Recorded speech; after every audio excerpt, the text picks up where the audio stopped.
I'm Felix Levine, and welcome to Enlightenment, where I sit down with fascinating people I have nothing in common with. And we're live.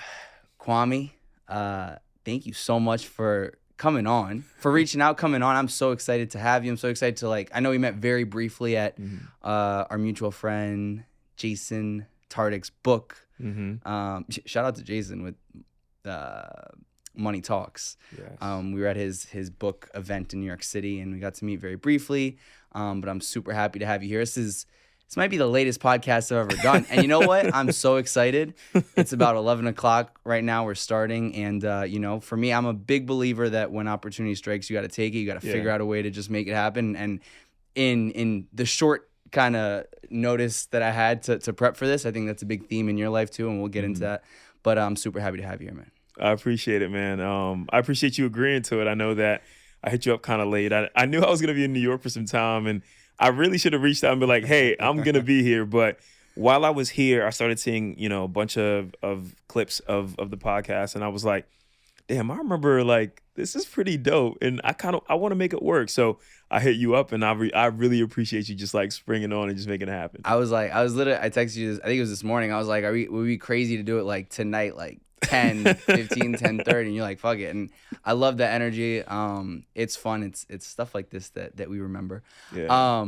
But I told you a few seconds ago, is there a little tidbit, little story, little something the world doesn't know about you from what's already out there? So I'm this, it's not super cool or anything, but I'm a bit of a linguist. I really love languages, and I've always really loved travel, and I feel like it was really funny during my season of Love Is Blind. The whole storyline was Kwame doesn't want to leave Portland. And that's not true at all. I was okay with leaving Portland, but at the time and thinking about taking the next step in my journey, a big, we have deal breakers, you know what I'm saying? And one of my deal breakers before ever meeting Chelsea was I wanted somebody who could travel because I'm a big traveler. Okay. And I wanted to see the world. I wanted to go live in Spain and Italy, in South America for... France. Be careful how we talk about France. I'm half French. We can work France in there. But yeah, I wanted to be able to live across the world with my partner for the first few years, right? And really enjoy each other, learn about each other, learn about new cultures together. And so, obviously that was a big, tough decision for me to make, because I know that Chelsea was bound to Seattle, which it has become part of our life. And I love that for us. And I'm happy about that. But a big part of it was completing my fluency in a few languages. I speak 3 languages naturally. Which ones? So I speak English, Twi, and Fanti, Twi and Fanti are both Ghanian dialects. Okay. And then I have... What's the difference? So it's mainly? Spanish and Portuguese. Okay, I see. Right, so there's kind of weird overlaps. There's and exactly weird overlaps, and I would say a lot of the pronunciation and enunciation has to do with how you roll it or how you put the accent over certain words. You know what I'm saying? Or what kind of letters you add in the different one. Because to say hello for tree is etisane. Hello in Fanti is etide. Right. So it's different intonations. And exactly. You know what I'm saying? And so minor things like that. But that's the big thing about me. I'm a big linguist. Always wanted to get through it. And the 2 other languages that I speak, I'll say pretty proficiently, are Spanish and German. Oh, wow. Yeah. And so I lived in Germany for a tiny bit of time, wanted to live there a little bit longer. I was dating a girl for, 4 years? Oh, wow. Yeah, who lived in Munich. And so that became a passion of mine, but didn't get to kind of follow through with it, which is okay. But I really, really want to, at some point before I'm 40, become fluent in Spanish. Okay. Yes. Why Spanish specifically? I would say all types of Latin culture. Okay. And, obviously, there's a big Latin American influence in North America, and so, when I was in college, I was on a Mexican soccer team, great dudes, just really vibe with them. And I felt like after every game, we would go over to their family's place. And, it always felt like every home was multi-generational. Right. You know what I mean? Everybody together, growing up together. And I really love that sense of it. I am a bit of a loner sometimes, I will admit. Right? I am the black sheep of my family. I'm the only one who's on the West Coast. So I do like my distance, but I also like the concept of being able to be all together. And that I think the culture really, really embodies that. Everybody that I've ever met, one of my best friends who lives in New York is Venezuelan, and like his family like orientation and the way that he like holds himself and the love and pride that he has within his family is so beautiful. So it's like all things Latin, all things Spanish, just like really amazing to me. So, does Chelsea speak any other languages?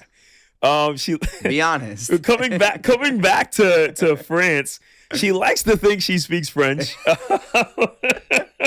Yeah, we'll see about that. Yeah, you know what I'm saying? It's like one of those things where like whenever you talk about it, she's like, oh yeah, I speak French. And then she says like the same 3 words every time. You know what I'm saying?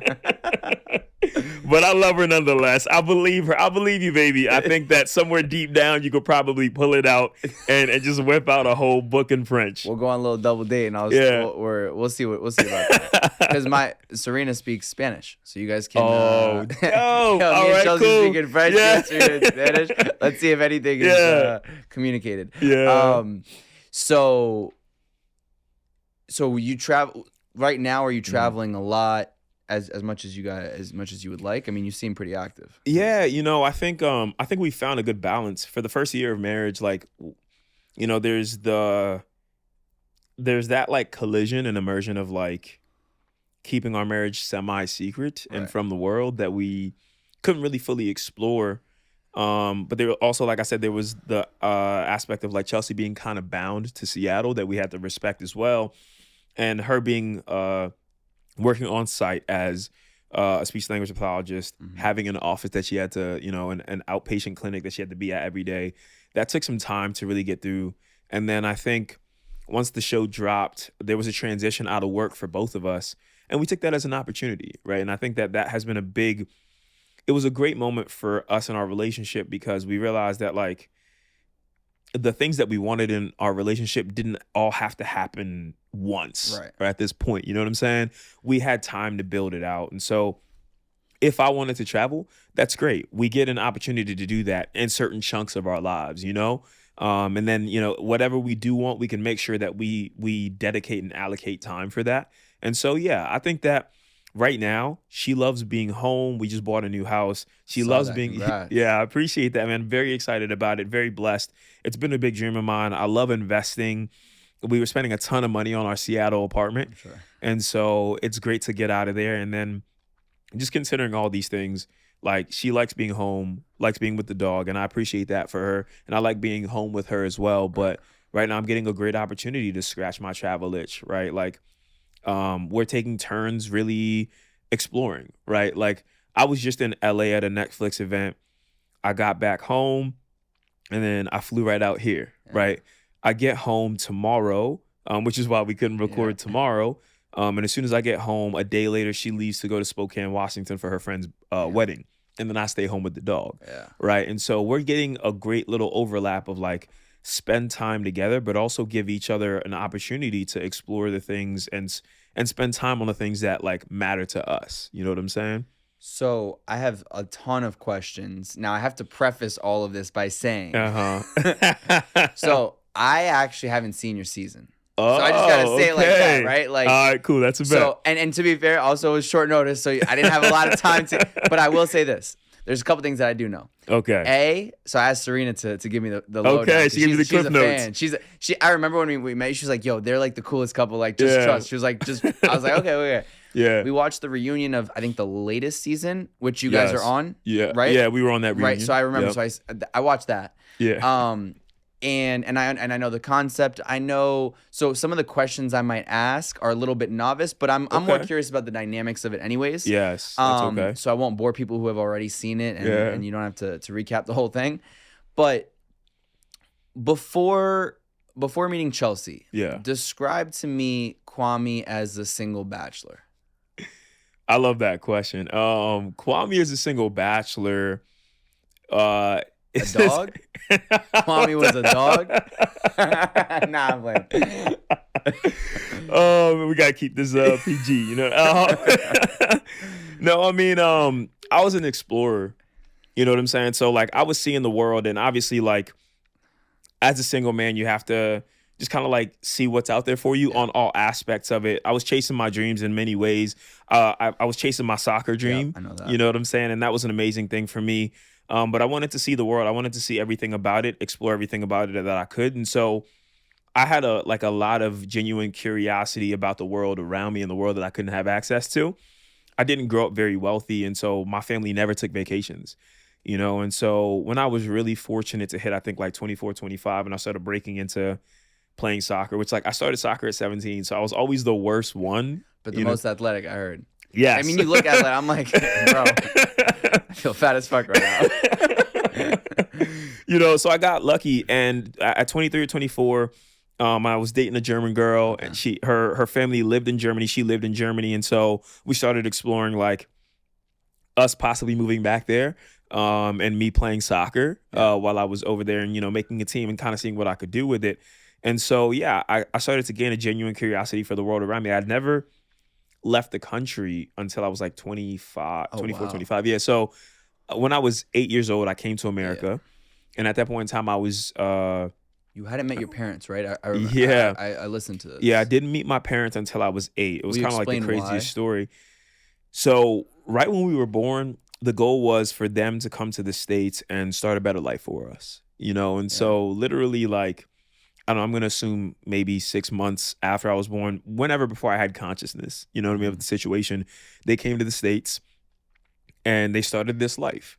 And so, we lived with our uncle. Mm-hmm. Until I'm 8 years old. And then we get told like, hey, like you're going to go to America to meet your parents. Like, and due to the communication barriers there, like technology wise back in the day, I like never talked to my parents on the phone. I never FaceTimed them. So I literally had no clue who these people were. So hold on. When did you know that like parents were even like conceptually, parents were a thing versus, so you said, sorry, who raised you? My uncle. Your uncle? Yeah. Solo? Just him? Yep. So what age did you know that he was your uncle and that you had parents that were not there? Yeah, no, I figured that out pretty early. I can't really figure out exactly when, right? Because like still till that age of 8, I feel like there's definitely a lot of consciousness that you don't really have of the world.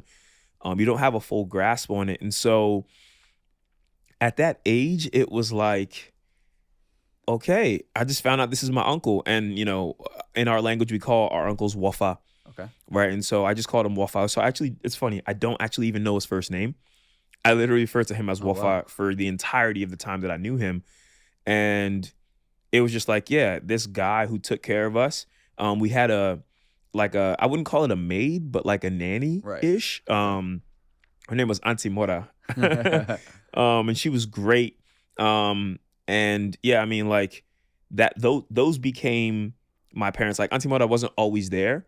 So like it was Wafa's job to take care of us, but Auntie Mora was around to like cook and like, clean and occasionally do things. So like it was this weird dynamic of I didn't really realize at what age specifically that I was like, these aren't my parents. So you grew up in Ghana. Where in Ghana specifically?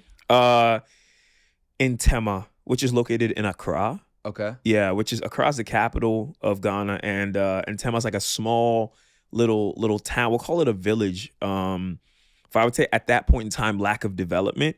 You know what I'm saying? So I grew up on like dirt roads, and like Africa definitely has like incredibly developed areas, and Ghana itself there's a big misconception. There's a big misconception, man. Like if you want to, I know like superstars, Hollywood celebrities who take vacations in Accra. Oh, okay. Right, like on the coast, like.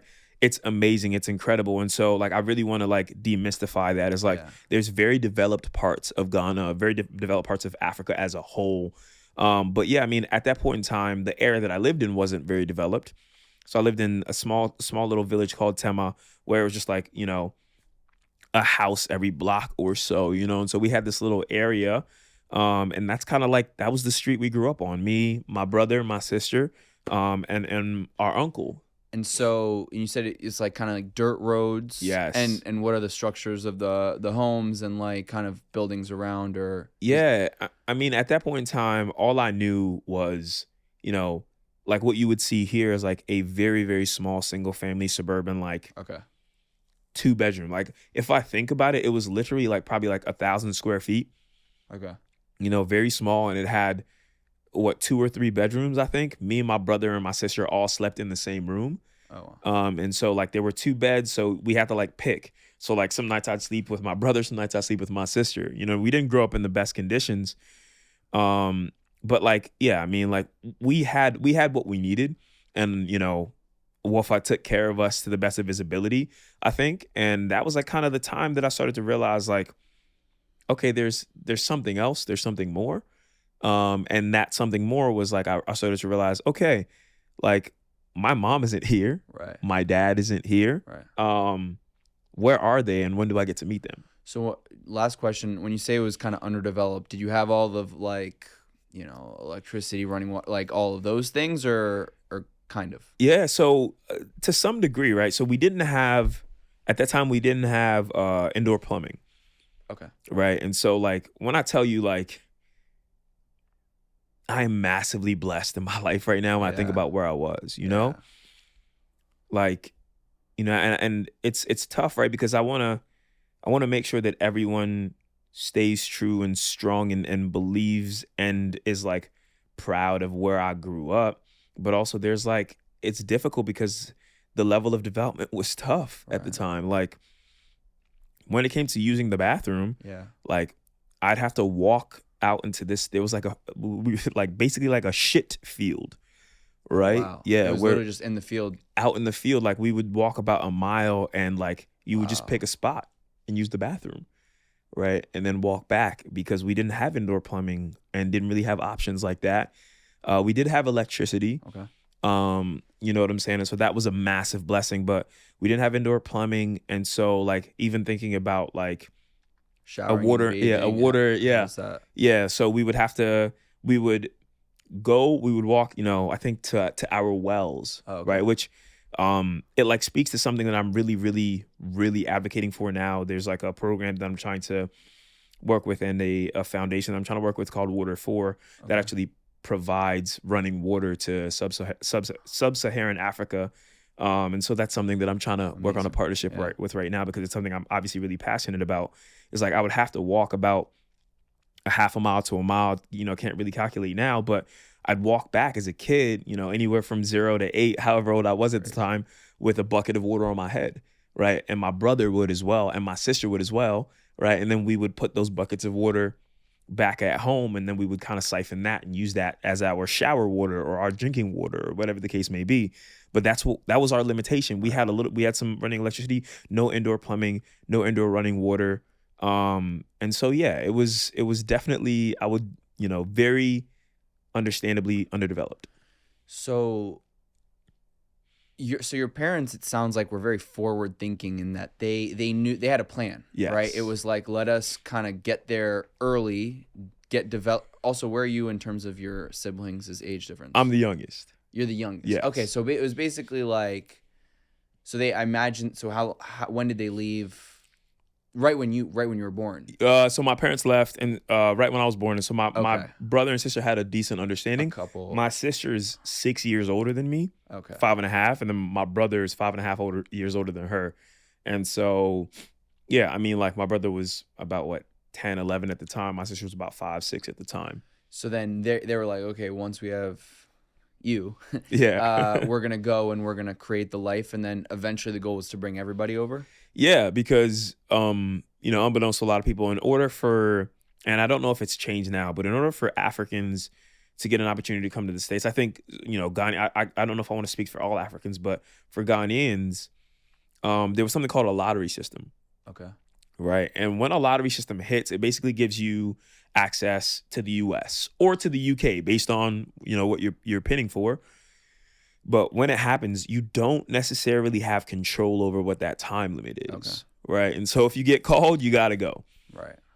And it happened to my dad, and he was, you know, he just packed his things up and had to go. And then my mom joined him shortly after, right, in order to make sure they built together, you know, and then we joined them after that. But that's what it was like. It was just like there wasn't any control over the time limit in which you could have access to say, like, I want to come to America now. It's like Right. once you get your lottery option or your pick, whatever, you got to get out pretty quick.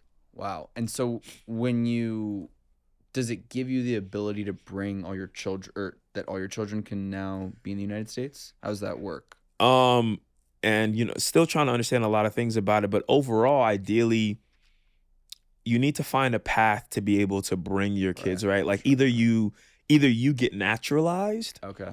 right, or whatever the case. And like by the time that I had gotten here, I think my dad was a green card holder and then became a citizen a little bit after that. Cool. So there's a little bit of a path of naturalization that you have to go through in order to be able to bring your kids as well. Now, there is something that I just believe like there was also a fundamental like finance issue here, right? And like funding issue where I just don't know if we had enough liquid cash to be able to bring all of us over at the same time, right? And so I think that there was that component in it as well. But yeah, I think that part of it was my dad wanting to get naturalized so that we had kind of I would say like some foundation and security, and also a bit more financial backing. Yeah. Yeah. And then when you got here, were you guys all living, and what's life looking like?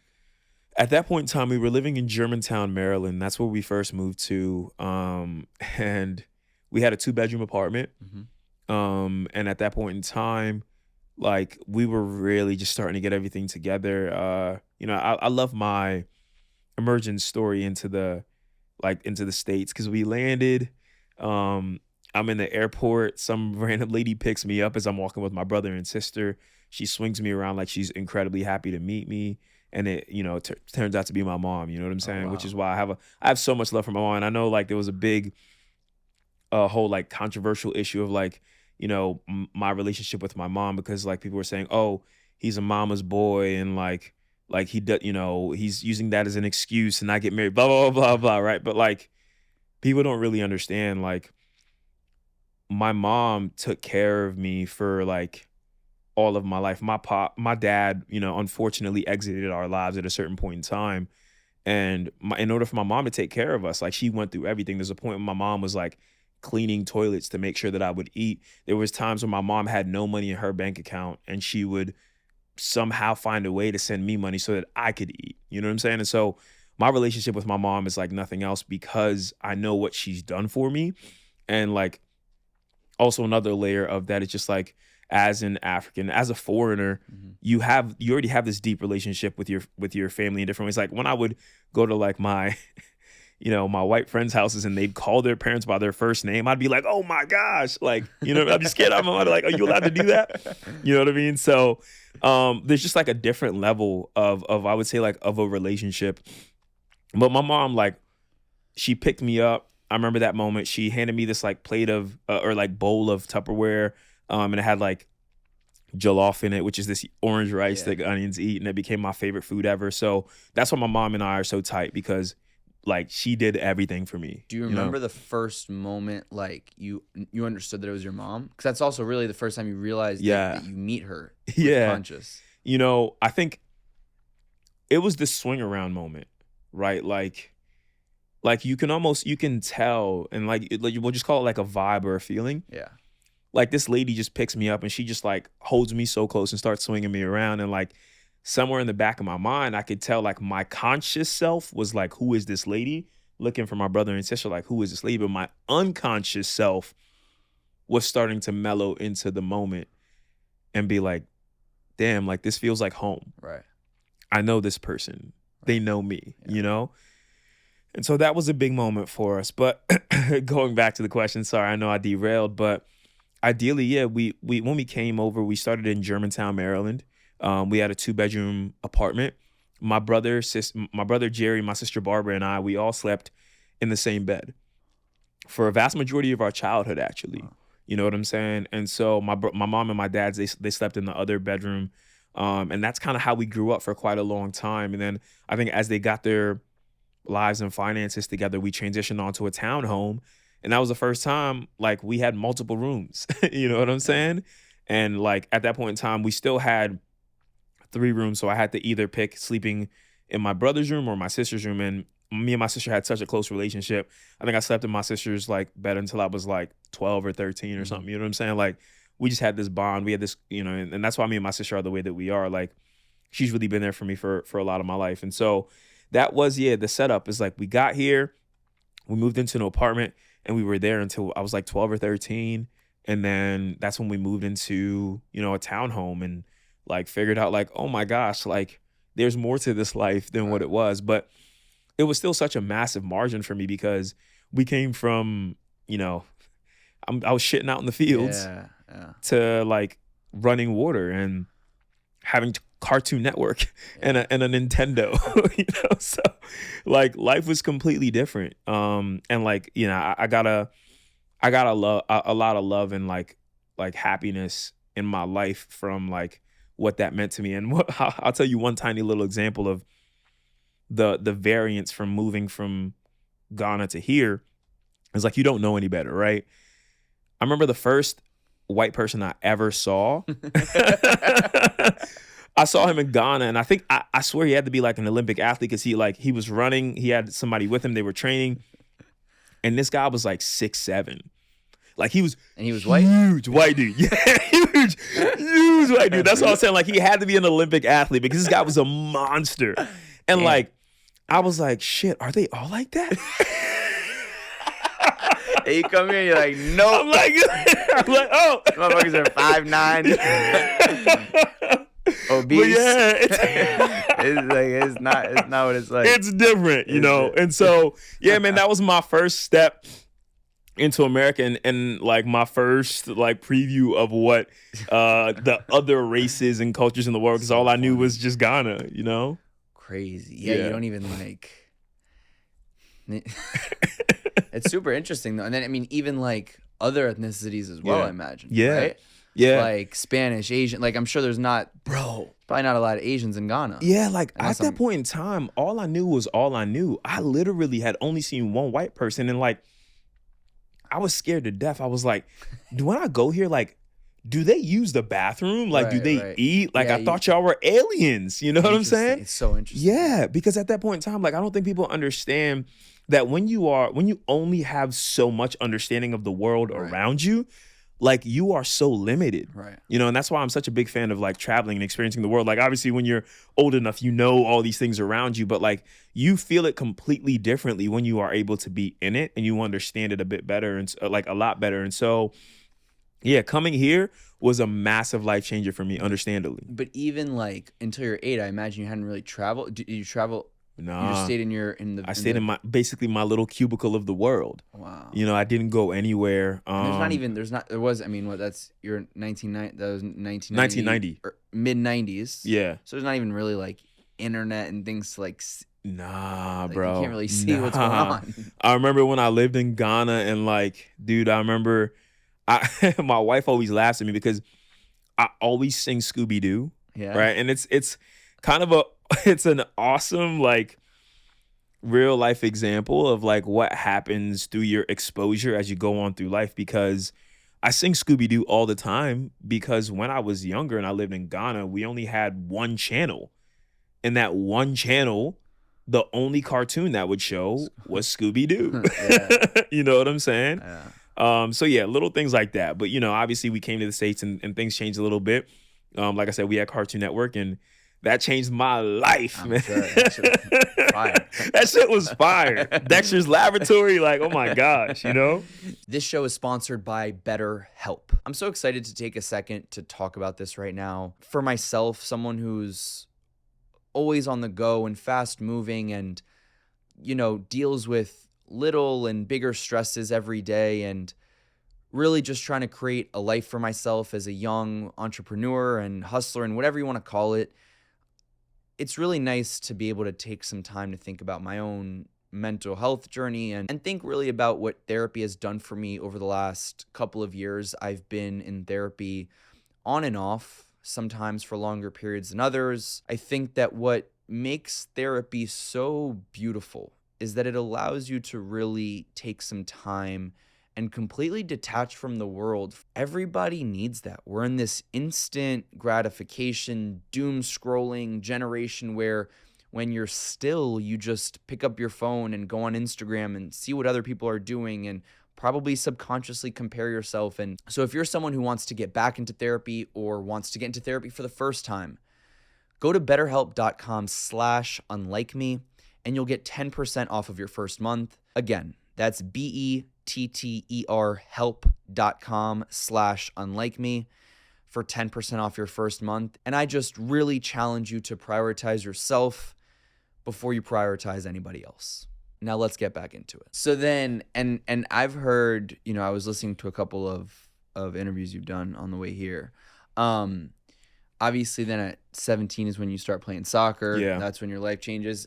And then I thought it was super, inspiring. Like, you worked a bunch of jobs for years to save enough money to go to school and to survive, and took some time off to work. Yeah. We just kind of run me through that period of, you pick up soccer a little bit later. You're obviously a very gifted athlete, and then you're just trying to make ends meet to fulfill your passion.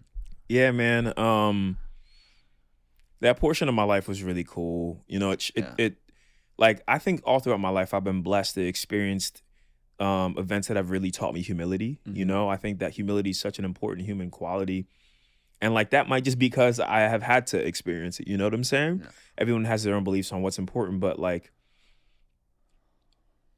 when I went to college, like, I was really lucky because my soccer story is when I started out at 17, I played football and basketball up until then. Because when I got to America, this is one thing I immediately thought to myself, I want to be like the Americans. Yeah.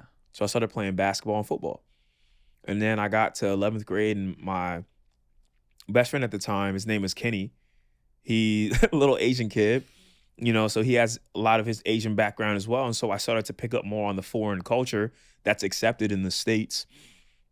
And he loved soccer. And he was like, bro, come try out for the team with me. Right. And so I didn't actually think I'd make it, but I was like, I'll go try out, So I tried out, made the team. I was very lucky. And just once again, like, freakishly athletic. They cut my buddy Paul. I'm sorry, Paul. I remember like the conversation of the coaches being like, we're going to cut that guy. But it helped me get on the team. And my first year I was dreadful, no ability. But that summer, Coach Scott Dawson, God bless his soul, man, he took me under his wing. And like I said, we weren't financially well off. And so he paid for my like club soccer. He would pick me up and take me there to different tournaments and things. And he was an amazing guy, man. And so I practiced that whole summer. And I remember the first game of my senior year, I scored 5 goals. And like, all of a sudden, recruitment letters start coming in. You know what I'm saying? And that was really life-changing. So, bless up to Scott Dawson, an incredible guy. But that's what shaped a lot of what I like started to believe was like, things were possible. You know what I'm saying? As long as you really worked hard. And that really helped me in the rest of my life's journey, because when I went to college, I had some financial struggles. And I also like honestly had some academic struggles to start off with, man. Like, it was really difficult for me to focus. Like, it was really weird because I saw myself as an intelligent guy. Yeah. And like, when it came to subjects that I was good at, I was really good at them. But I had difficulty being well-rounded. And it was so strange because like now, if you check on me, like my wife calls me like a math whiz, right? Because like I'm a nerd. I love numbers. And also like I love public speaking, right? So that gives me the components that should make a good student, right? But the one thing that was missing for me was like the drive and the attention to really focus on those things, right? Like, I had an issue with focusing too much on the end result. I was like, I don't care about this class. Like, I just want to finish it and then move on to the next thing. And so I didn't dive into it as much as I should. So I had some struggles in the beginning there. And, I had a small soccer scholarship. It got me through my first 4 years. And the unfortunate thing was at that time, my brother was going through a divorce. So I had to come back home to take care of my nieces, Ariana and Delilah. And during that time, it was actually really unfortunate. Ariana passed away. Oh, wow. Yeah, so actually slight little less overlap. Like, I was home for about 6 months, and I was their sole babysitter, right, during that time. And then when I left, because my brother came back and my mom finds some finances to help me get back into school. During that, like, I think like 1 or 2 month overlap, my niece unfortunately passed away, like right when I went back. And it was like, it was a really devastating moment, right? But like, I don't know if that, I like to look at things as symbolic, right? I don't know if the fact that we couldn't afford university and I was having struggle in school just was my opportunity to come home and be with her for a little bit more time. Yeah. You know what I'm saying? So that's the way that I'll see it. But ultimately, throughout that period of time, I went back, came back to school, and we were having financial troubles. And so I started waiting tables at Ruby Tuesdays. So I became a waiter at Ruby Tuesdays. While I was waiting there, I started to become more financially conscious. And I started to focus more on like the things that I need to do in order to get to the places I need to be. Right. And those things taught me lessons, right? Because I feel like I started taking things for granted a little bit. Like I felt like I had gone through all this struggle for a while that when I got to school, I was like, oh my gosh, I'm in college. I'm just going to enjoy life. And that's where I think really derailed me from where I wanted to be. But going home and then having to come back and then my niece passing away, I was like, damn, life is short. Yeah. I got to get my shit back together. Yeah. And so it was really great for me, man. I started working at Ruby Tuesdays. I worked there for about a year and a half.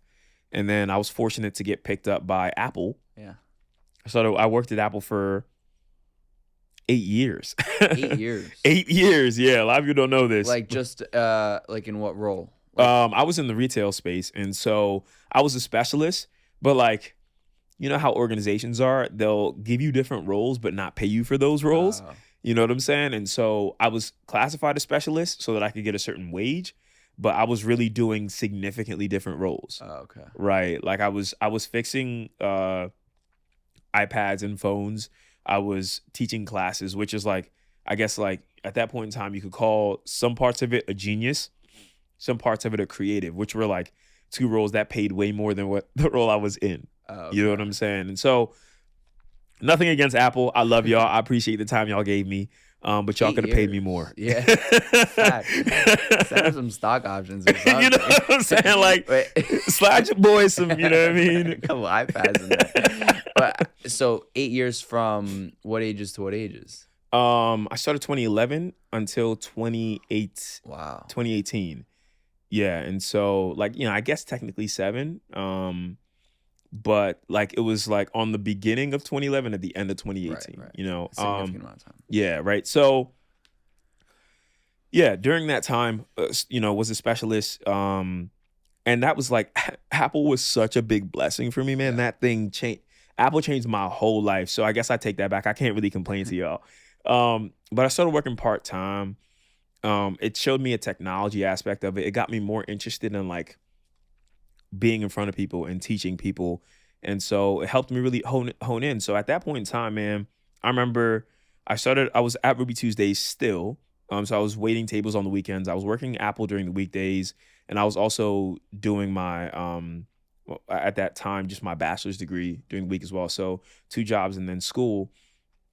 And then I started getting more interested and focused in soccer. And then I got a girlfriend as well.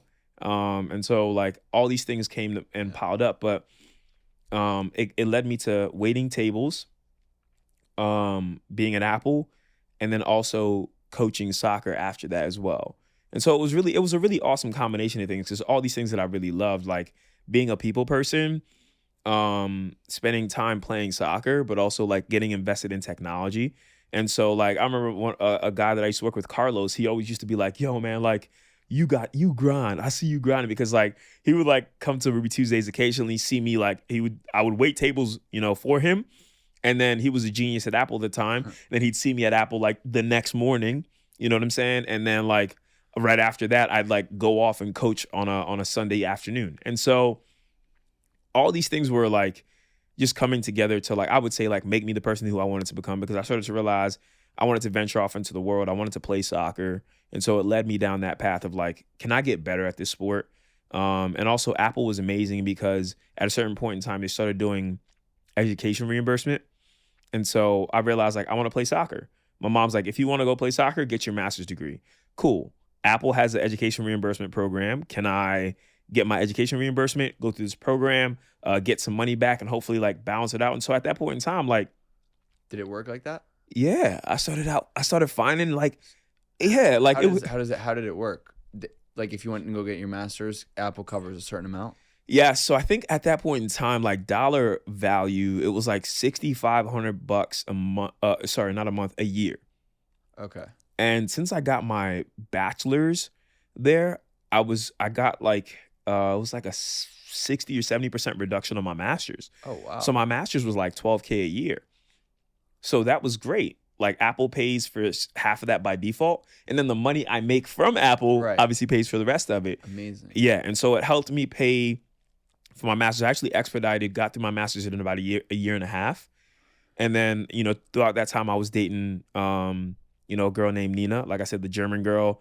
And then we broke up. We broke up like 4 months before my master's was over. Okay. And going through all of this, my plan and our plan was to finish up my master's. She's going to finish up her bachelor's. Nina's probably one of the smartest people I've ever met in my entire life. That girl was a whiz. Like, she graduated cum laude. Like, she was a brilliant person. So we were like, all right, you going to get your degree. We'll definitely like be set up. You'll find a job in Germany. I'll try to play soccer, have my master's degree. I'll try to teach at university. And then, unfortunately, we broke up. 4 months, I think. We started dating when she had just gotten to the U.S. Mm-hmm. She needed to explore a bit more in her life, and I love that for her. Like, I want everybody to experience the most that they can in their life. And so I was really happy that she got that. At that point in time, I was pissed. Yeah. But now when I look back at it, I'm like, I'm happy for you. I'm glad that you got to do what you wanted to do. And obviously you are where you are in life right now. And so, yeah, I mean, this led to a really cool segue in life because I had been saving up all of my credit card points from like working at Apple and anything that I ever done. My goal was for us to, once we both finished our degree, I was going to take her on a trip around the world. Wow. And she didn't know that. Right. And I don't think it would have changed anything, but it was great for me because this is something that a lot of people don't know about me. Somehow it's like hidden in the nooks of the internet. Once I graduated, I ran a contest. And my contest was on social media, and it was, I want to take somebody on a trip to wherever they pick in the world, a stranger. I have the credit card points. You don't got to pay for shit. Like, I just need somebody to travel with. Damn. Yeah, it was probably one of the most random things I've. Also, how many points do you have? God damn. I had points, man. And obviously, the economy's a little different right now. But it was a great time because, I think at that point in time, it was like, social media wasn't as big back then, but 300 people entered. Okay. You know what I'm saying? And it came down to two things. First, you had to win like a random draw through an Excel sheet that I would do. Okay. I would pick 5 people through that. So 5 people. And then I would interview those 5 people. And then whoever I vibe with the best, I would take on the trip. Damn. Yeah. And so this is the funny part is like a girl named Chandler won. And like Chandler, like admittedly is like this kind of like bombshell. She's stunning. Right. And so every you won? No, I swear it wasn't. I swear it was. Yeah, I've heard this one before. Nah, it was her personality.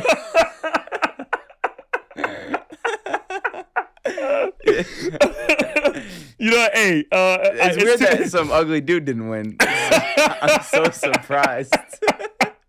Yeah, absolute shocker. But the honesty of it was like, I'm gonna be real with you. Girl's personality was crazy good. Like I don't think like I don't think I've ever met till today. I don't think I've ever met anybody as bubbly and just like life loving as she is. And I think everything happens for a reason. I needed that kind of personality in my life at the time. You know what I'm saying? My girl had just broken up with me not too much earlier than that. Yeah, I had a gloom and doom mentality. I was like, what the fuck do I do with my life right now? Yeah. And yeah, she was just amazing. And so she went, and it was really funny because I got a lot of backlash because a lot of people were like, oh my gosh. So you had a following at this point? I didn't have a crazy following. No, I literally had like 200-300 people on Instagram. Okay. But that did lead to me having a following, I will say. Okay. Like a small one, but it was just like. So you go on this trip? I go on this trip. We went to How long? 2 weeks. 2 weeks, just you and Chandler. Me and Chandler, yeah. 20 feet apart at all times, I'm sure. Keep it PG. But I'm gonna be real with you. I think the funny thing about Chandler was like, we started out just having this basic connection. She was just really cool. Like I said, really bubbly, great personality. And then like a part of it was like, we had to FaceTime to like figure out how our energies was. And I did this with everybody. But the first time that I FaceTime Chandler, it started out as like hey, this is a 30-minute FaceTime. Let's finish it and then close it off. Chandler and I ended up talking for 26 hours. Pause. What about sleep? So this is the funny thing. I remember the first conversation we ever had. We talked. We both fell asleep. And then I remember I woke up and I rustled. And then she woke up too and she was like, oh, I heard that. And I was like, oh my gosh, I'm so sorry. I was like, did we fall asleep? And she was like, yeah. And I was like, oh, okay. And then we just kept talking. And so then, hold on. After this trip, did you think Chandler was going to be your wife? So I will say, at that point in time, due to everything that was going on, it did feel to me like Chandler was a really, really strong connection in life. And I did really think there was a positive path for us forward. And we connected. We actually dated for a little bit. We did. Shocker. Almost like I couldn't have told you that. Let me live, okay? Let me live. But no, she was an amazing human being and things just lined up. And so at that point in time, we definitely got off on a really right foot. We dated for a little bit. And then, through that, I kind of just realized it boosted who I was again as a person. You know what I'm saying? And Chandler had this really, really dope, carefree life and living. And she really inspired me to kind of be more out there like that. You know what I'm saying? And so she definitely had a big impact on my life. She's, I hope she's doing well. God bless her soul. But yeah, she was an important part of my life at the time. And definitely helped me open up and get back into feeling like myself after that breakup. And through the Thailand trip, it inspired, or sorry, not Thailand. I keep saying Thailand, Vietnam. Through the Vietnam trip, it inspired me to just keep traveling because I still have my credit card points. Yep. And I was like, this is what it felt like to just get out and just do what I want. And so I just kept doing it. And that's what kind of led me to traveling around and playing soccer more. So real quick before I got to make sure I hit it with Love is Blind. Mm-hmm. So how is the discovery process there? Because I don't know much about it. Do you submit yourself or somebody? Because I've had a bunch of the bachelors on. They're crazy with them. They scout these these single bachelors. Yeah, their private Instagram accounts. They know what they're doing. How does it work with Love is Blind? So it all depends, right? It's funny. My wife, she was found because they reached out to her friend, and her friend was like, "Hey, I'm not single anymore. I'm dating somebody, but I do have 2 single friends." And so she submitted them, and one of them was Chelsea. Mm-hmm. And so Chelsea got through. For me, a show reached out to me way back for Married at First Sight. Okay. And, I actually said no initially. And then my sister was like, I had just gotten back from Sweden from playing. Yep. And I was on a bad ankle. And so I didn't know where my direction in life was. And so my sister was like, I don't know, go do it, see what happens, right? It was that whole serendipity thing of if you're in a rut, do something crazy. Right. Just like I did with the whole Chandler trip. But I started that, got pretty far in the process, and it ended up not working out, which was great for me because I wasn't ready to get married, dog, Yeah. But I needed some direction, and it was cool because I met a bunch of guys in casting who helped me find direction. Met a guy named Casey who helped inspire me to become a wedding photographer during that time. So I started doing wedding photography to start, paying for a little bit and kind of getting my foot back, get myself back together. And that led to me starting at a tech company. Me starting at a tech company is what then ended up, getting me to a point where I moved to Portland to take over a team that was in Portland, which landed me there for casting for Love is Blind. Right. And so they were casting for the West Coast. And like I said, they reached out at all avenues. Marshall got reached out through LinkedIn. But like I said, since they had reached out to me for Married at First Sight, they ended up kind of just having all my info, on a Rolodex. So they just hit me up. They hit me up and they were it's an email hey, we're doing this show on Netflix. They actually called me because they still have my phone number. Oh, right. Yeah, and they said, hey, we're doing the show on Netflix, Love is Blind. And I didn't really watch reality TV at that point in time, but I did watch Love Is Blind because season 1 was when COVID happened, right? Oh, right. Everybody was on lockdown. And so like, I was like, oh my gosh, I love this show. I got to do it. Okay. And so it then, enters like a 6-month vetting process. And then, after that, got the call, and it took a while to get to the call. They like wait till a pretty tight margin.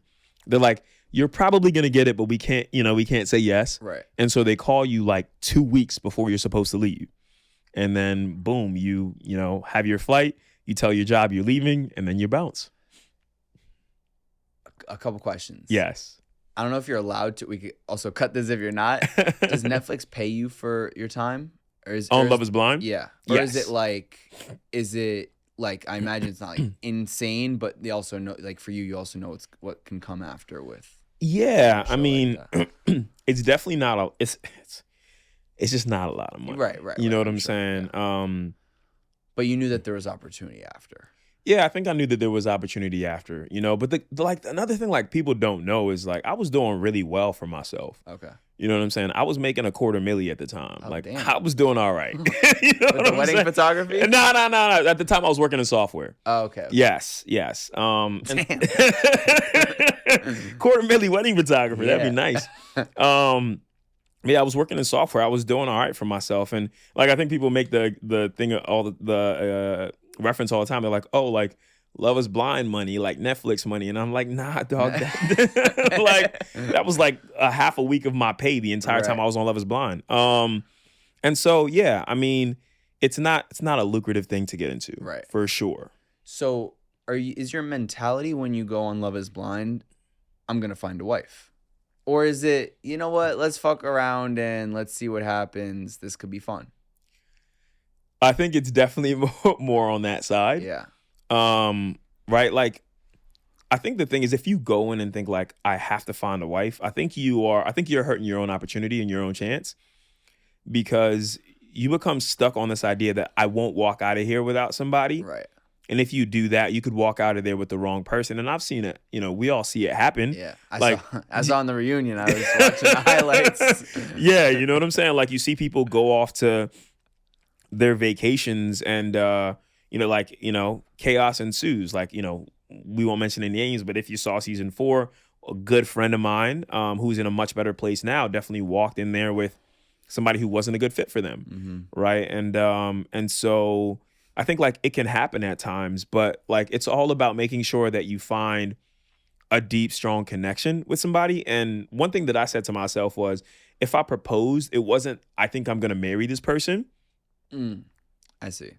It was, if I propose, I believe that I could take this next step in my life with this person. You know what I'm saying? And the next step in my life at that time was like, let's go on our honeymoon. Mm-hmm. Figure out what that's like, see what it's in person. And I will say, like, Chelsea and I both say this to each other all the time. Our honeymoon was unbelievable. Like, our Mexico honeymoon was unbelievable. Our chemistry was like nothing that I'd ever experienced. You know what I'm saying? And so when you're in the pods, right, and you don't see the person, yeah, what are the things that you are looking for, the identifiers that you find attractive? Is it sound of the voice? Is it the way they speak and articulate? What are you looking for? What did you find attractive about Chelsea? I think voice is always a big one. You know what I'm saying? I think like when you don't have much to go off of, you have to go off of the things you have. So I think voice is like the initial thing. And then obviously making sure that I was with somebody who, like you said, was articulate. Right. I wanted to be with somebody that I found I could connect with on a deeper level. Like I think that I'm a decently intelligent guy. I want to be with somebody who can match that level. Right. Right. And so I think that was amazing. I think that she's a very smart person. I also wanted somebody who was funny. Mm-hmm. You know what I'm saying? And so once again, taking the things that you are given, like Chelsea had a beautiful voice. She was smart. She was funny. She was well accomplished. And obviously she seemed to know what she wanted. Right. And I think like there's definitely a component of that you see, like when somebody is strong-willed, you see yourself like definitely connecting to that. Right. As a strong-willed person as well.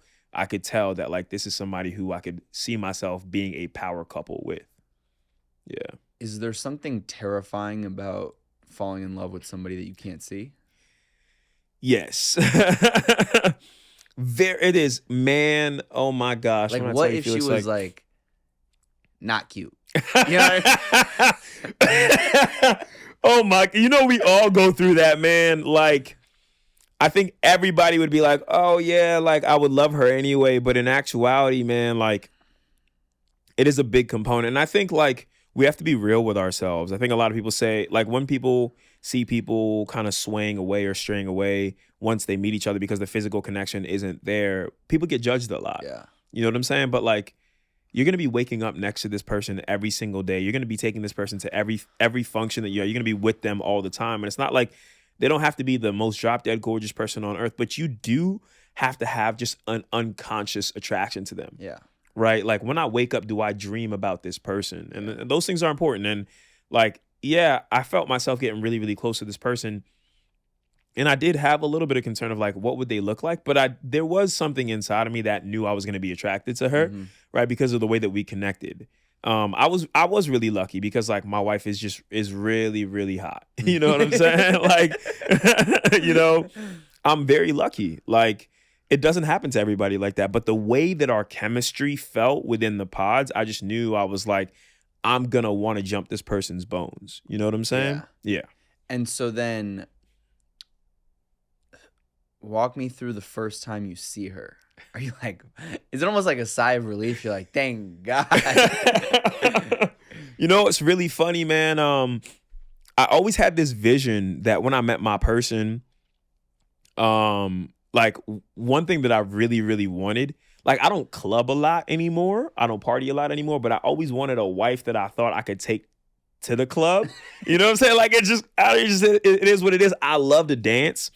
And when the doors open, like the outfit that Chelsea was wearing, I was like, oh wow. Like that's like if I show up to the club, like I feel good. Yeah, you know what I'm saying? Like I feel like we're just gonna dance, we're gonna be all over each other, we're gonna love each other. And like there was a heavy component of that. And it was awesome because like that was not what drew me to her. And I think that's what's so cool about this.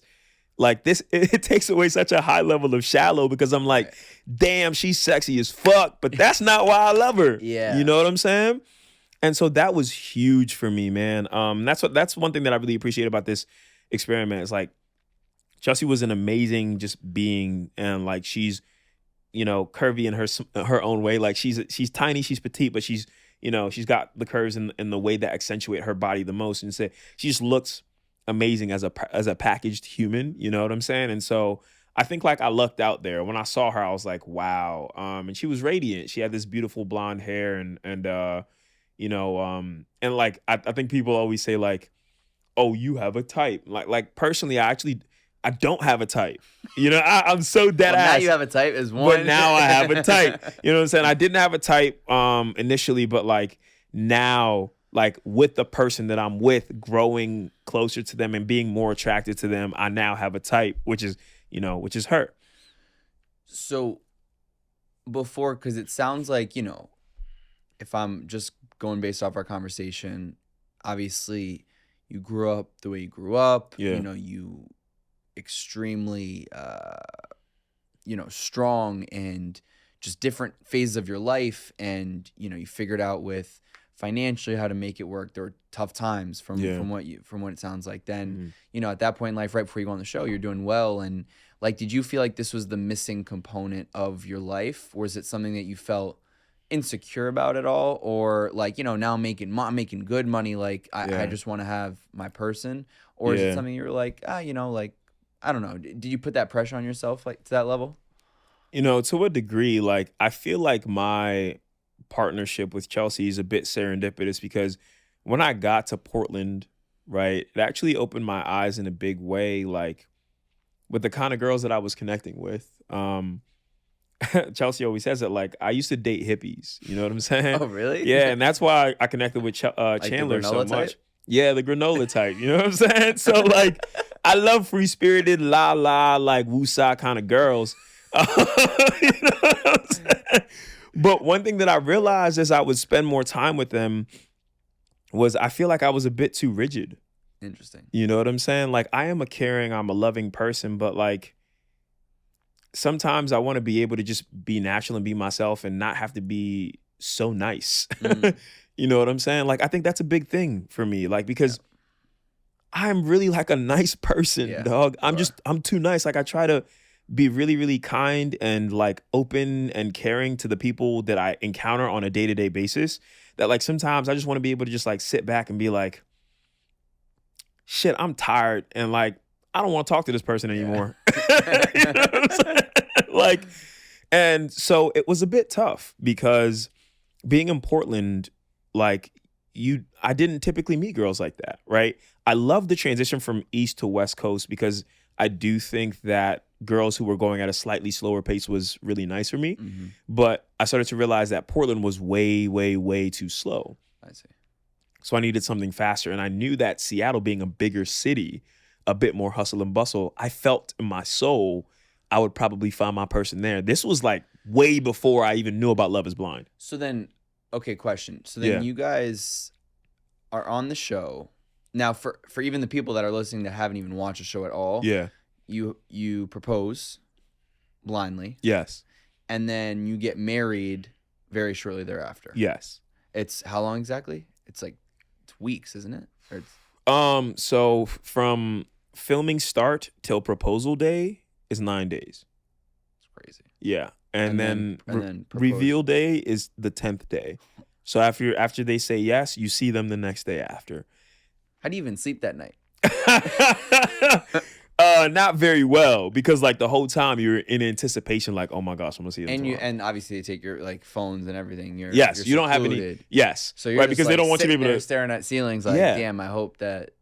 Yeah, dog. And I'll tell you this, man. I watched a lot of episodes of Friends during that time dog, because like that was the only thing that was on in the hotel room that I was at. So I just had it on repeat, bro. I have seen that goddamn Pivot episode so many times. Wow. Yeah. So then day 10 is the reveal. Day 10 is the reveal. And then you get I think 2 or 3 day break. I can't put my finger on it, but I think it's 2 or 3 days.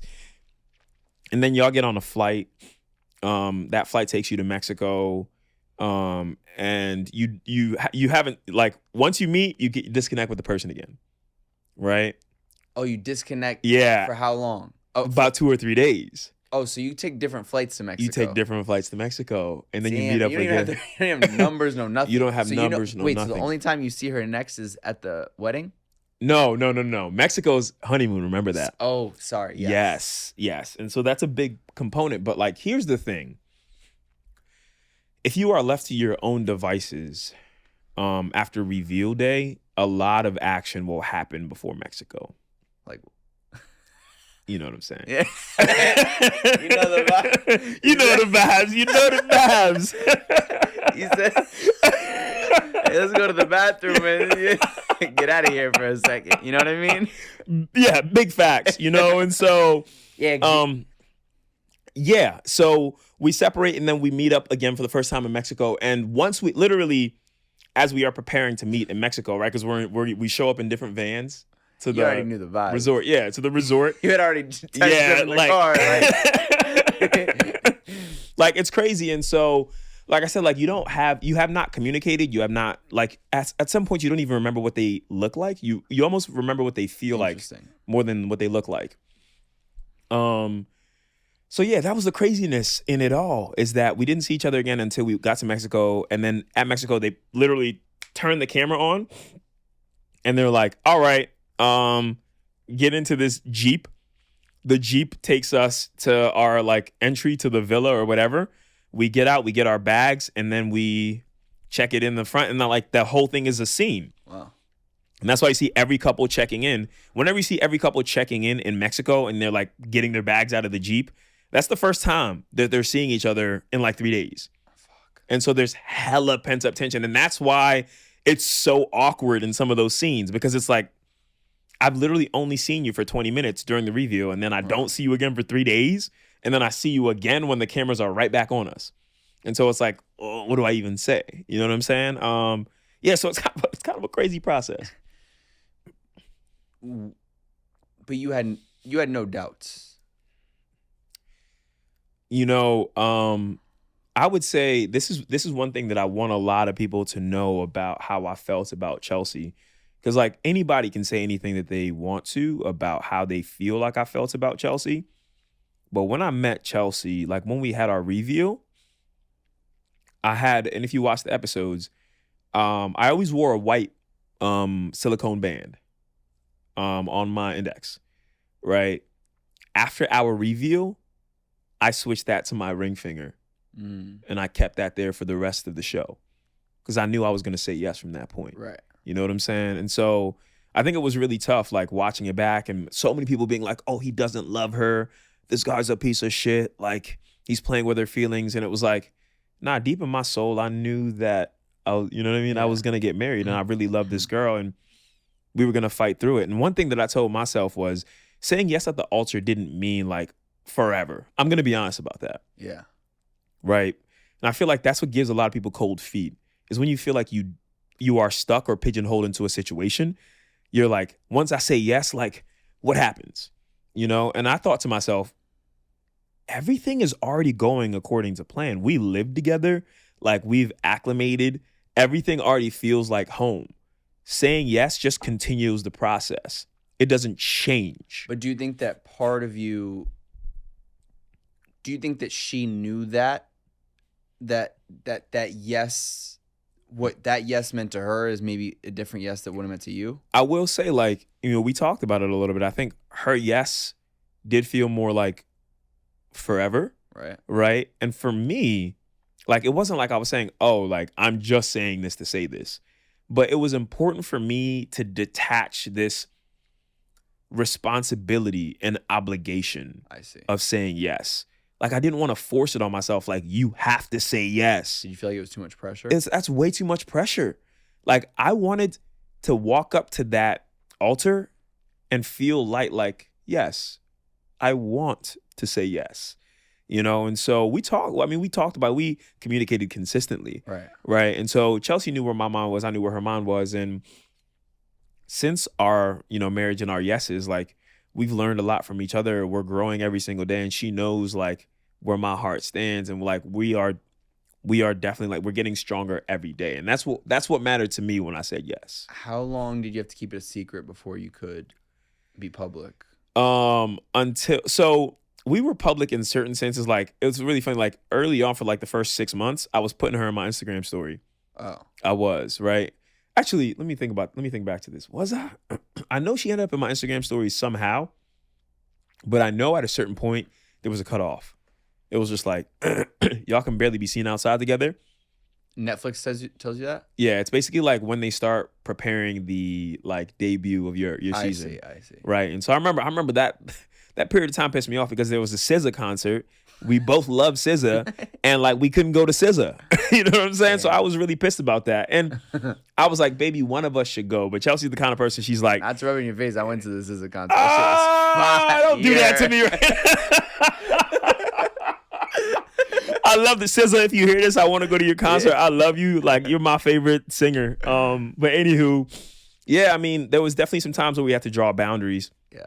And be like, we can't be out. We can't post. And so it took us about a year, and we can't really do anything together until after the reunion. I gotcha. Yeah, right.